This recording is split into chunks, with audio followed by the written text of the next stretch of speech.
Assalamualaikum warahmatullahi wabarakatuh.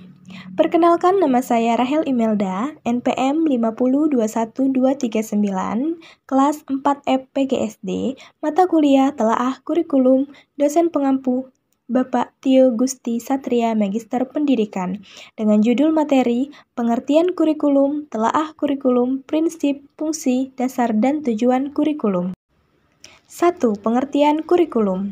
Kurikulum adalah seperangkat rencana dan pengaturan mengenai tujuan, isi, dan bahan pelajaran, serta cara yang digunakan sebagai pedoman penyelenggaraan kegiatan pembelajaran untuk mencapai tujuan pendidikan tertentu. Tujuan tertentu ini meliputi tujuan pendidikan nasional, serta kesesuaian dengan kekhasan atau kondisi dan potensi daerah, suatu pendidikan, dan peserta didik. Adapun pengertian kurikulum menurut para ahli yaitu, menurut Profesor Dr. S. Nasution, dalam bukunya yang berjudul Kurikulum dan Pengajaran menyatakan, kurikulum adalah serangkaian penyusunan rencana untuk melancarkan proses belajar mengajar. Adapun rencana yang disusun tersebut berada di bawah tanggung jawab lembaga pendidikan dan para pengajar di sana. Yang kedua, menurut Dr. Nana Sutjana, dalam bukunya yang berjudul Pembinaan dan Pengembangan Kurikulum di Sekolah, disebutkan pengertian kurikulum adalah kumpulan niat dan harapan yang tertuang dalam bentuk program pendidikan yang kemudian dilaksanakan dan diterapkan oleh guru di sekolah yang bersangkutan. 2. Prinsip-prinsip pengembangan kurikulum. Pengembangan kurikulum merupakan prinsip-prinsip yang telah berkembang dalam kehidupan sehari-hari atau justru menciptakan prinsip-prinsip baru. Oleh karena itu, dalam implementasi kurikulum di lembaga pendidikan sangat dimungkinkan untuk menggunakan prinsip yang berbeda dari kurikulum yang digunakan di lembaga pendidikan lain. Sehingga akan ada banyak prinsip yang digunakan dalam pengembangan kurikulum. Prinsip umum dimaknai dengan prinsip yang harus diperhatikan untuk dimiliki oleh kurikulum sebagai totalitas dari gabungan komponen-komponen yang membangunnya. Adapun penjabaran prinsip-prinsip umum ialah sebagai berikut. 1. Prinsip relevansi.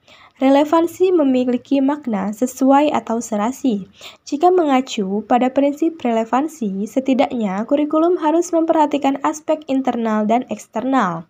Secara internal, kurikulum memiliki relevansi antara komponen kurikulum, sedangkan secara eksternal, komponen itu memiliki relevansi dengan tuntutan sains dan teknologi, tuntutan dan potensi siswa, serta tuntutan dan kebutuhan pengembangan masyarakat. Yang kedua, ada prinsip fleksibilitas. Pengembangan kurikulum berupaya agar hasilnya fleksibel dan fleksibel dalam mengimplementasinya, memungkinkan penyesuaian berdasarkan situasi dan kondisi, tempat dan waktu yang selalu berkembang, serta kemampuan dan latar belakang siswa. Peran kurikulum di sini sangat penting terhadap perkembangan siswa. Untuk itu, prinsip fleksibel ini harus benar-benar diperhatikan sebagai penunjang untuk meningkatkan mutu pendidikan. 3. Prinsip kontinuitas, yakni adanya kesinambungan dalam kurikulum baik secara vertikal maupun secara horizontal. Pengalaman belajar yang disediakan kurikulum harus memperhatikan kesinambungan baik yang ada di dalam tingkat kelas, antar jenjang pendidikan maupun antar jenjang pendidikan dan jenis pekerjaan. Yang keempat yaitu prinsip efisiensi. Efisiensi adalah salah satu prinsip yang perlu diperhatikan dalam mengembangkan kurikulum, sehingga apa yang telah direncanakan sesuai dengan tujuan yang ingin dicapai. Yang kelima yaitu prinsip efektivitas.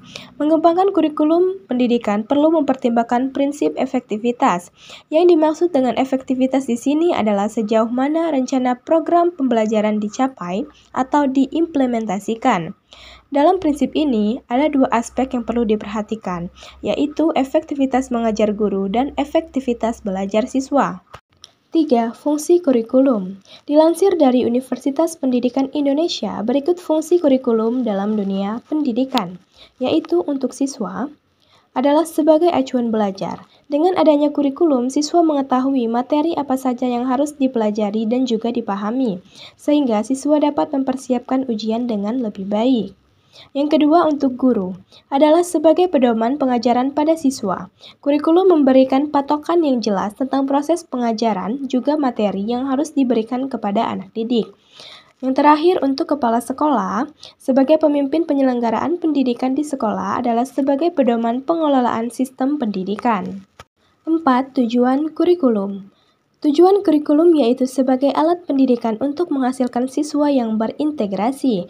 Kurikulum juga membuat siswa mengerti sistem pendidikan yang diterapkan sehingga siswa dapat memutuskan pendidikan yang ia inginkan di jenjang selanjutnya. Tujuan kurikulum juga untuk memeratakan pendidikan dalam negara, membimbing serta mendidik siswa agar menjadi pribadi yang cerdas, berpengetahuan tinggi, kreatif, inovatif, bertanggung jawab, dan siap masuk dalam kehidupan masyarakat.